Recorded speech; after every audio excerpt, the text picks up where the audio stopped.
성경 말씀 고린도전서 8장 1절부터 13절입니다.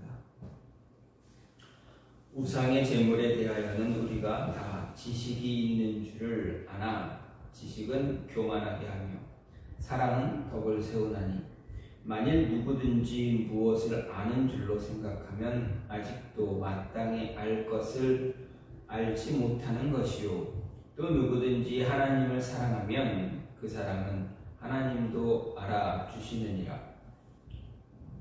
그러므로 우리의 우상의 제물을 먹는 일에 대하여는 우리가 우상은 세상에 아무것도 아니며 또한 하나님은 한 분밖에 없는 줄 아노라. 비록 하늘에나 땅에나 신이라 불리는 자가 있어 많은 신과 많은 주가 있으나 그러나 우리에게는 한 하나님 곧 아버지가 계시니 만물이 그에게서 났고 우리도 그를 위하여 있고 또한 한 주 예수 그리스도께서 계시니 만물이 그로 말미암아 많고 우리도 그로 말미암아 있느니라. 그러나 이 지식은 모든 사람에게 있는 것은 아니므로 어떤 이들은 지금까지 우상에 대한 습관이 있어 우상의 제물로 알고 먹는 거로 그들의 양심이 약하여지고 더러워지느니라. 음식은 우리를 하나님 앞에 내세우지 못하나니 우리가 먹지 않는다고 해서 더 못 사는 것도 아니고 먹는다고 해서 더 잘 사는 것도 아니니라. 그런즉 너희의 자유가 믿음이 약한 자들에게 걸려 넘어지게 하는 것이 되지 않도록 조심하라. 지식 있는 내가 우상의 집에 앉아 먹는 것을 누구든지 보면 그 믿음이 약한 자들의 양심이 담력을 얻어 우상의 제물을 먹게 되지 않겠느냐. 그러면 내 지식으로 그 믿음이 약한 자가 멸망하나니 그는 그리스도께서 위하여 죽으신 형제라. 이같이 너희가 형제에게 죄를 지어 그 약한 양심을 상하게 하는 것이 곧 그리스도에게 죄를 짓는 것이니라. 그러므로 만일 음식이 내 형제를 실족하게 한다면 나는 영원히 고기를 먹지 아니하여 내 형제를 실족하지 않게 하리라. 아멘. 오늘 말씀 고린도전서 8장 1절부터 13절 말씀입니다. 어떤 한 신혼부부가 있었습니다. 근데 신혼부부가 어느 날 감자를 삶아서 먹기 시작했습니다. 근데 감자를 삶아 먹는 것도 좋은데 먹다 보니 싸움이 시작이 됩니다. 싸움의 이야기가 이렇습니다. 감자를 쪘는데 아내가 감자를 설탕에 찍어 먹습니다. 이것을 본 남편이 말합니다. 아니 세상에 감자를 설탕에 찍어 먹는 사람이 어딨어? 감자는 소금에 찍어 먹어야지. 그러자 아내가 이야기합니다. 무슨 소리예요? 우리 집안은 늘 설탕에 찍어 먹어요. 저는 감자를 소금에 찍어 먹는 사람 본 적이 없어요. 이렇게 대답합니다. 이렇게 시작된 작은 싸움이 말다툼이 점점 커져서 해결할 수 없는 그런 지경에 이르게 되었습니다. 결국 부부는 상담을 받기 시작했습니다. 그랬더니 상담자가 이렇게 말합니다. 쉽게 결론을 내려줍니다. 간단하네요. 앞으로 감자 먹을 때 설탕과 소금 둘 다 갖다 놓고 먹으세요. 참고로 우리 집안은 감자를 고추장에 찍어 먹습니다. 이렇게 이야기합니다. 상대방이 나와 견해가 다르다고 해서 이제 상대방의 입장을 의견을 무시하느냐? 그렇지 않다라는 것입니다. 나와 견해가 다를 때 어떻게 반응해야 되는가를 이야기해 준다 할 수가 있습니다. 고린도 교회는 다양한 계층, 다양한 출신, 다양한 직업, 다양한 은사를 가진 사람들이 모인 그러한 공동체였습니다. 이 다양한 사람들은 중요한 이슈마다 다양한 의견과 논리를 내세웠습니다. 여러분, 공동체 안에 다양한 계층이 있다라는 것은 어떻게 보면 굉장히 큰 장점입니다.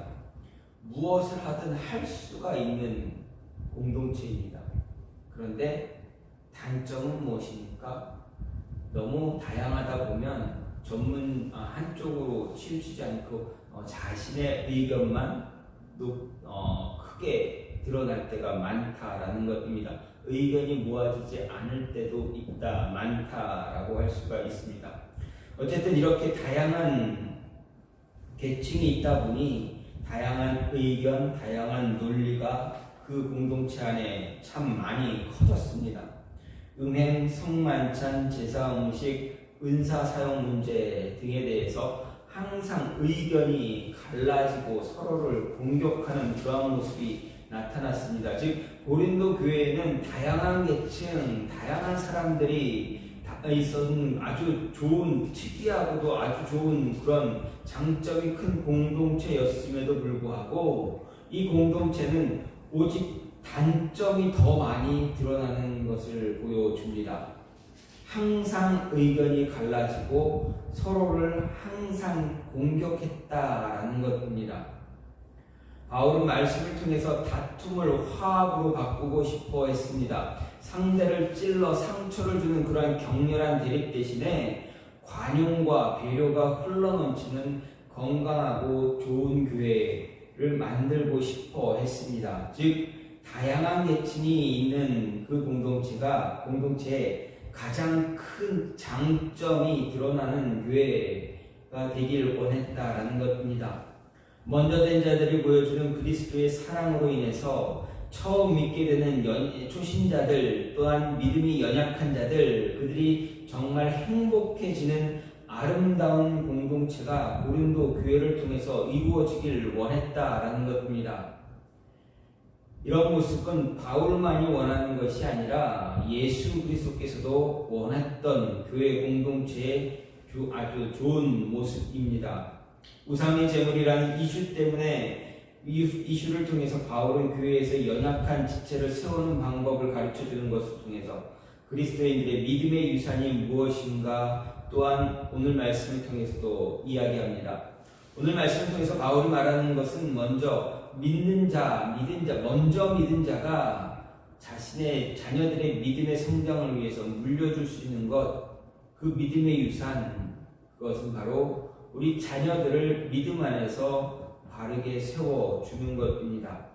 내 자신을 먼저 드러내거나 세우기 위해서 혈안이 되는 것이 아니라 나뿐만 아니라 나와 함께하는 내 가족, 자녀, 그리고 내 주변에 있는 이웃들, 나와 함께 일하는 모든 동료들, 그들을 함께 세워가는 모습을 통해서 하나가 되어져 가는, 장점을 더 드러내는 그런 모습으로 살아가길 원했다라는 것입니다. 그것을 가르쳐주길 원하고 있습니다.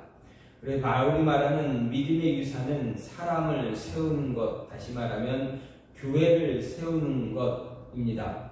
즉 연약한 자를 실족하지 않게 하는 것으로 인해서 그렇게 교회를 세우고 사람을 세우길 원했다라는 말씀입니다. 그러면 교회와 사람을 세우기 위한 바울이 제시한 방법은 무엇입니까? 먼저는 아는 척하지 말라라는 것입니다. 고린도전서 8장 바울이 고린도 교회 당대에 직면한 여러 가지 문제 가운데 우상에게 바쳐진 제물을 먹느냐 마느냐에 대한 그런 답변입니다.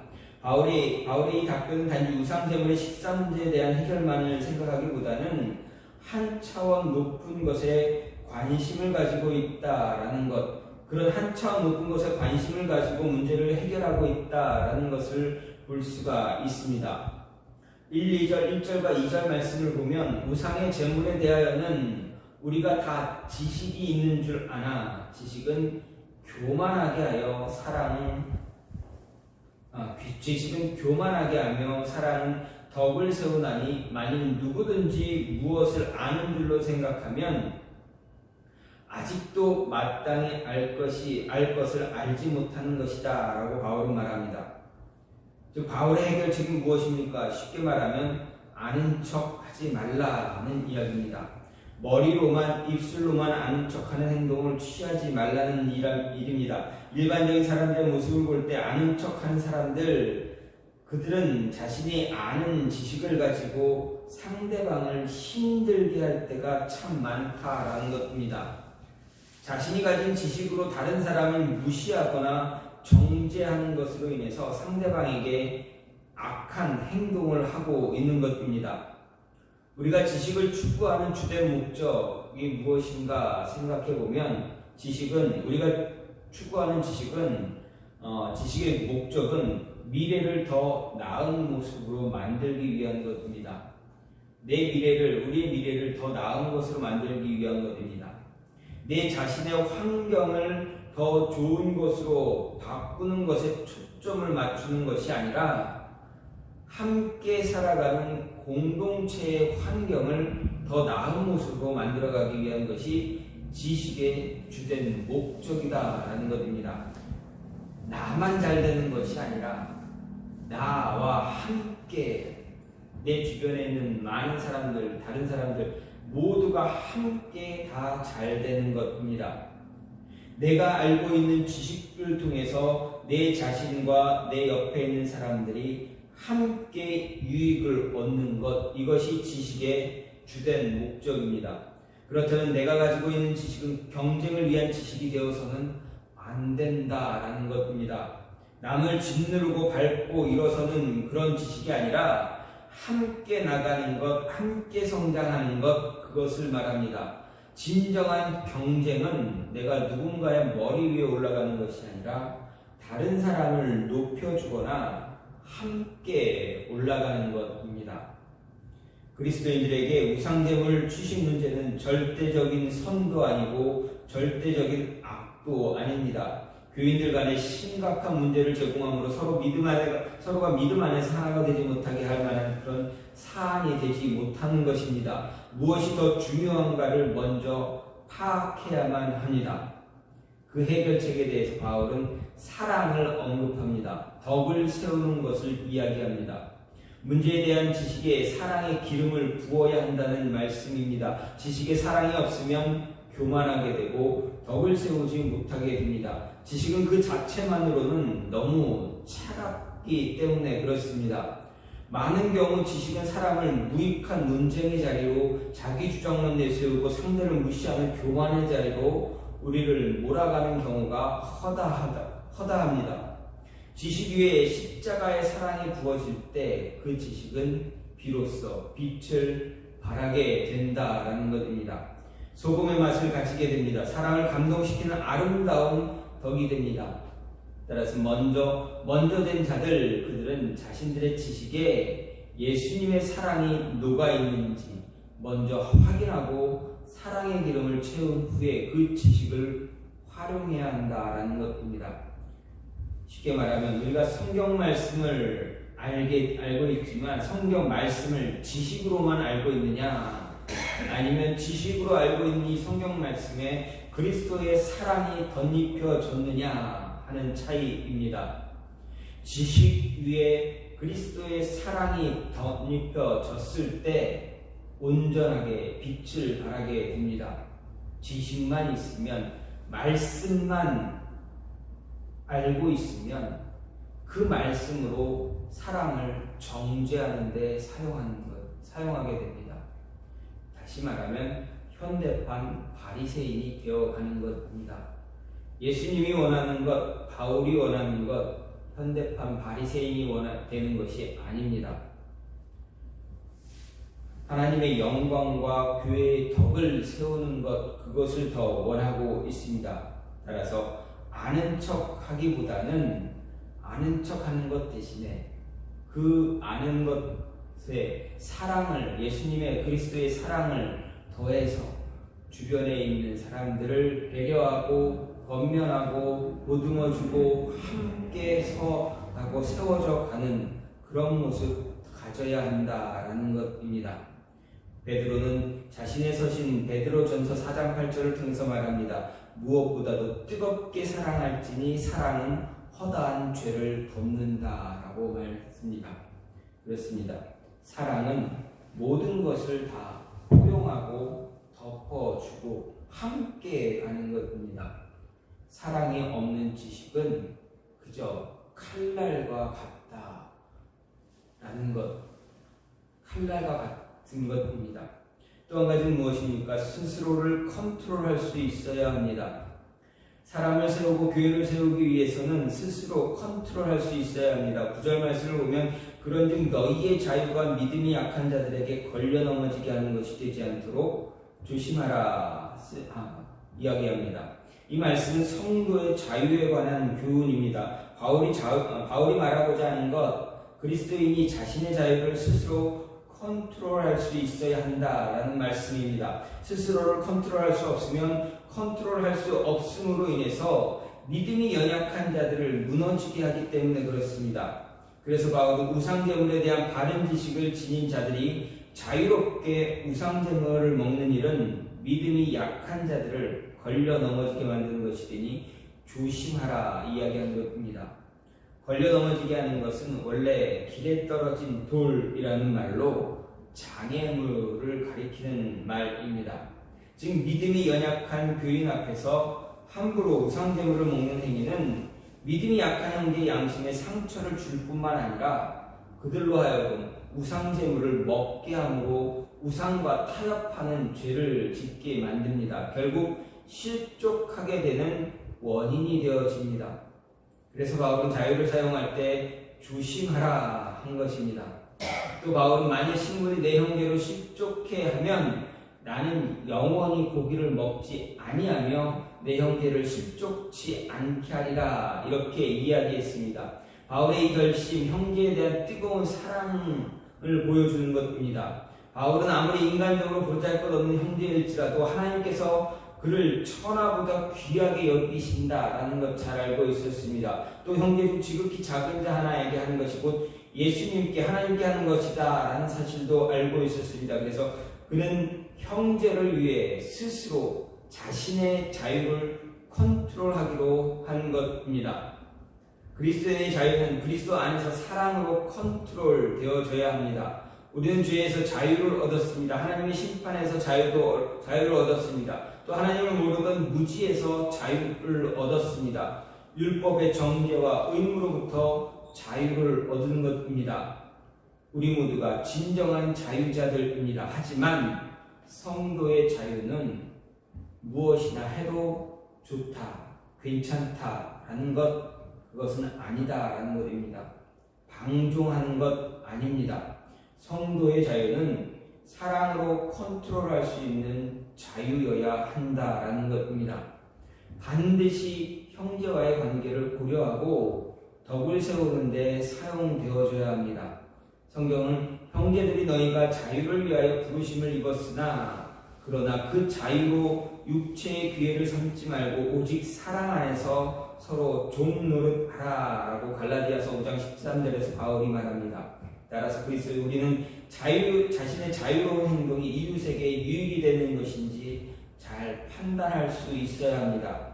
또 믿음이 연약한 자에게 걸림돌이 되지는 않는지 생각해야 합니다. 궁극적으로 하나님과 교회의 영광이 되는 것인지 따져야 합니다. 이렇게 자신의 행동을 판단해보고 하나님 뜻에 걸맞게 자신의 자유를 컨트롤할 수 있어야 하는 것, 그것이 바로 우리에게 주어진 자유다라는 것입니다. 그리스도인의 자유는 하나님과 이웃을 사랑하는 자유, 연약한 자들을 실족하지 않게 하는 그런 사랑을 실천하는 자유임을 잊지 말고 자신이 자유롭다라는 것을 함부로 사용하지 않아야 한다라는 것입니다. 마지막으로 역지사지를 실천해야 합니다.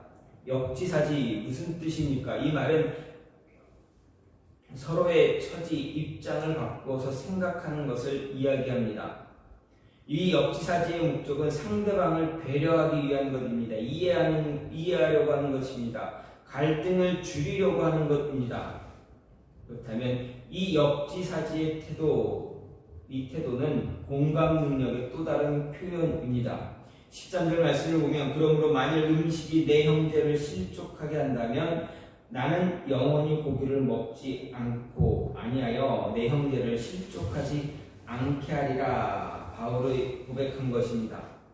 13절을 통해서 1절부터 논의되었던 우상제물 취식과 관련한 문제를 바울이 매듭짓고 있음을 볼 수가 있습니다. 그리고 이것을 자신에게 적용시켜서 말함으로 큰 설득력을 얻고 있습니다. 음식이 자신의 형제로 실족하게 한다면 그 형제가 실족하지 않도록 내가 결코 고기 먹지 않겠다는 이야기입니다.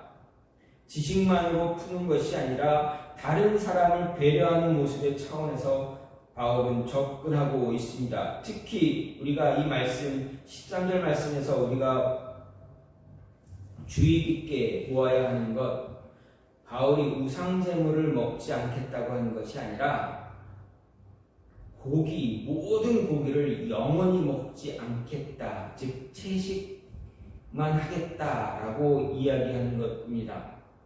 연약한 형제로 하여금 죄라고 여겨지는 행동을 하기보다는 차라리 나는 채식주의자가 되겠다 하는 것입니다. 즉 연약한 자를 위해서 역지사지의 모습을 그대로 보여주고 있다라는 것입니다. 유대인 역사가 요세푸스도 로마에 파견된 어떤 유대교 사대들은 자신을 더럽히지 않기 위해 무화과와 견과류만 먹고 살았다라고 언급하는 것을 볼 수가 있습니다. 바로 즉 역지사지하는 모습으로 상대방에 배려하고 상대방을 보호하려고 하는 그런 모습이 있다라는 것입니다. 바울은 상황을 확대하고 일반화함으로 연약한 형제들의 유익을 위해서라면 자신이 소유한 자유를 기꺼이 포기하겠다라고 말합니다. 특히 영혼이라는 말로 표현함으로 이 문제에 대한 해답으로 사랑과 자유에 대한 스스로의 컨트롤을 제시하기도 합니다. 고린도 교인들의 지식에 관한 주장 틀린 것이 아닐지라도 연약한 자들에 대한 배려가 없는 것은 바른 해결책이 아니다라는 것입니다. 사랑을 간과한 지식은 문제와 상처만 일으킵니다. 그러므로 신앙이 성숙한 자는 연약한 자들의 양심을 고려해서 스스로의 행동을 조절할 수 있어야 합니다. 사랑만이 성숙한 그리스도인의 모습을 완성시킵니다. 따라서 어떤 순간이든 상대방을 배려하는 차원으로 서로의 입장 생각하고 역지사지의 생각과 시선을 언제나 유지할 때 연약한 믿음의 사람들 실족하지 않게 바르게 세우는 일을 감당할 수 있다라는 것입니다. 이 역지사지의 가장 대표적인 예가 무엇입니까? 좀 전에 바울을 예를 들었지만 바울보다 더 큰 예가 실예가 바로 예수 그리스도입니다. 우리를 구원해 주시기 위해서 우리의 입장은 우리와 같이 되었습니다. 하늘의 보좌를 버리고 기꺼이 우리의 자리에 오셨습니다. 그리고 말씀하시기를 그러므로 누구든지 남에게 대접받고자 하는 대로 너희도 남을 대접하라. 이것이 율법이고 선지자다라고 말씀하셨습니다. 먼저 상대방의 입장이 돼 보아야 할 수가 있는 것입니다. 예수님은 우리의 입장을 스스로 먼저 취하셨습니다. 그리고 우리가 당할 모든 어려움들, 모든 고난들, 연약함들 다 경험해 오셨습니다. 그리고 말씀하실 것입니다. 그리고 이야기하시기를 하나님만 바라볼 수 있는, 말씀 따라 살아갈 수 있는, 그래서 말씀을 온 세상에 전할 수 있는 그러한 자가 되라 이야기하신 것입니다. 우상의 제물이라는 이슈를 통해서 바울은 연약한 지체 사랑을 세우는 방법 가르쳐주고 있습니다. 다시 말하면 우상 제물이라는 이슈, 이 문제 하나를 가지고 교회를 어떻게 세워가야 하는가를 보여주고 이야기해주고 있습니다. 연약한 지체를 실족하지 않게 하는 것, 다시 말해서 사랑을 세우기 위해 우리에게 필요한 것 바로 아는 것입니다. 바로 알아야 합니다. 아는 척을 하는 것이 아니라 잘 알아야 합니다. 그리고 사랑이 그 안에 덧붙여져 있어야 합니다. 또 스스로를 잘 다스릴 줄 알아야 합니다. 아는 것만 가지고 자신을 다스리지 못해서 말로, 지식으로 누군가를 정죄하는 것, 그런 모습 갖지 말아야 합니다.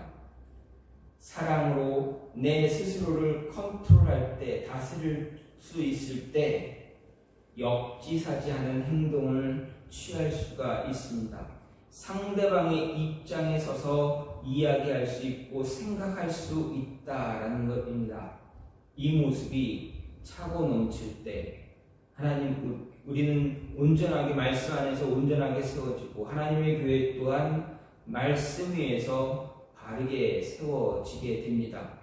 말씀 위에서 바르게 세워질 뿐만 아니라 말씀만 있는 것이 아니라 그리스도의 사랑이 그 위에 덧붙여져서 온 세상에 빛으로 빛나게 된다라는 것입니다. 따라서 우리는 믿음의 유산을 물려줄 수 있는 그리스도인 되기 위해서 아는 척하기보다는 사랑으로 보듬어 줄 수 있고 내가 자유롭다 해서 내 자유만 드러내는 것이 아니라 나 스스로를 다스릴 줄 알므로 인해서 사랑을 전하고 특히 나 스스로를 다스림으로 인해서 상대방의 입장을 헤아릴 수 있는, 배려해 줄 수 있는 그 모습을 가져야 한다라는 것입니다. 이런 모습을 가지는 그리스도인들, 이런 모습을 가진 그리스도인들이 모이는 교회 공동체, 그 공동체가 예수님께서 원하시는 그런 공동체임을 잊지 않고 그 모습을 만들어가기 위해서 언제나 열심을 다해서 노력할 수 있는 저와 여러분이 되기를 간절히 소망합니다. 이 시간 같이 기도하기 원하는